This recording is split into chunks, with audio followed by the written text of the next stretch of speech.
Assalamualaikum warahmatullahi wabarakatuh. Saya nama saya Iqbal Satria Febrianora dari D3 Kamunis. Di sini saya harus menjelaskan tentang TPT, implementasi sistem informasi kesehatan di Fasilitas Pelayanan Kesehatan Indonesia.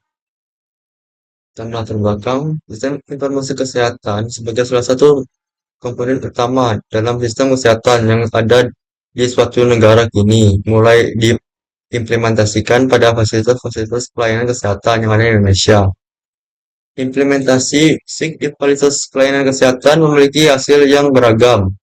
Kajian pustaka terdahului yang berkaitan dengan implementasi SIG telah banyak dilakukan.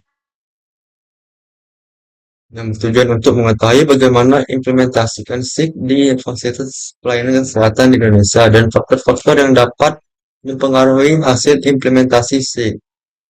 Berdasarkan dari hasil penelitian didapatkan bahwa faktor yang seringkali mempengaruhi pengimplementasian SIG di fasilitas pelayanan kesehatan adalah kurangnya kuantitas dan kualitas sumber daya manusia atau SDM yang dimiliki oleh masing-masing fasilitas pelayanan kesehatan.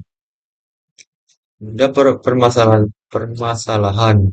Yang pertama, lemahnya tata kelola SIG, kurangnya koordinasi dan regulasi yang jelas menghambat pemanfaatan SIG yang optimal.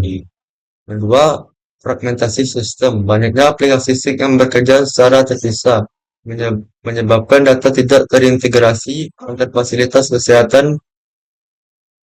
Ketiga, manajemen data yang kurang efektif. Tidak adanya sistem pengumpulan dan pengolahan data yang konsisten, menyebabkan kesulitan dan pengambilan keputusan berbasis data. Ketiga, manfaat. Itu peningkatan kualitas layanan kesehatan, pasti memungkinkan pelayanan lebih cepat dan akurat dengan pemantauan pasien yang lebih baik, akses data terintegrasi, data kesehatan tersedia secara cepat dan dapat diakses oleh berbagai pihak terkait. Ketiga, efisiensi operasional dengan dukungan teknologi, proses administratif dan pelayanan kesehatan menjadi lebih efisien dan efektif.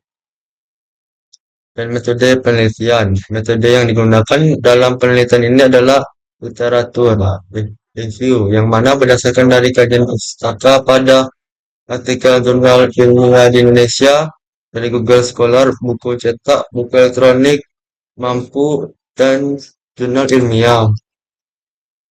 Dan hasil penelitiannya, setiap rancang bangun dan pengimplementasian sistem informasi di semua bidang industri. Tentu terdapat faktor-faktor yang menjadi indikator kesuksesannya, termasuk pula dalam sistem informasi kesehatan.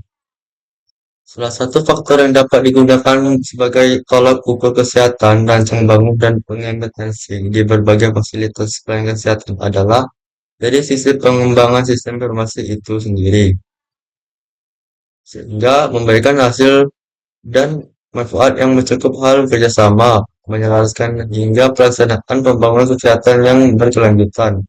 SIG yang telah diimplementasikan di fasilitas pelayanan kesehatan perlu diketahui faktor-faktor di balik sukses atau tidaknya hasil tersebut.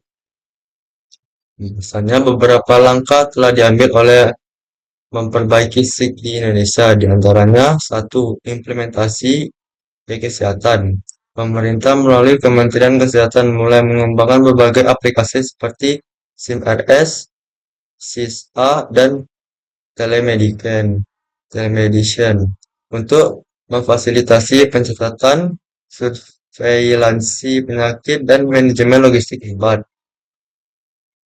Pembahasan dua integrasi data melalui platform DIS-2, District Health Information Software, digunakan untuk mengintegrasikan data dari berbagai aplikasi kesehatan di tingkat nasional. Penerapan standar nasional. Penggunaan standar data seperti Kamus Data Kesehatan Nasional mulai diimplementasikan guna memastikan data kesehatan seragam dan kompatibel di seluruh wilayah. Pembahasan. Kurangnya pemahaman SDM tentang SIG digunakan biasanya membuat manfaat SIG yang mengimplementasikan tidak dapat dirasakan secara maksimal. Hal itu termasuk dengan masih seringnya muncul gangguan dari sisi sistem maupun jaringan, sehingga membutuhkan perbaikan atau update baik dalam skala kecil maupun skala besar. Fasilitas pelayanan kesehatan memerlukan kebijakan atau SOP hingga pelindungan hukum tentang keamanan jaminan kerahasiaan data sehingga yang dikelola dalam SIG tersebut. Kesimpulan dan saran, SIG yang terintegrasi sangat penting dalam menghadapi tantangan kesehatan nasional. Namun, untuk mencapai SIG yang efektif perlu penguatan dalam beberapa aspek, yaitu standarisasi dan regulasi. Pemerintah dan penetapan standar regulasi dan prosedur operasional SIG yang beragam. Peningkatan kualitas sumber daya manusia dibutuhkan tenaga ahli yang mampu mengolah SIG dan memanfaatkan data secara optimal. Dan mengembangkan infrastruktur teknologi, penambahan infrastruktur yang mendukung akses data yang lebih baik di Indonesia. Sekian dari PPT dari saya. Wassalamualaikum warahmatullahi wabarakatuh.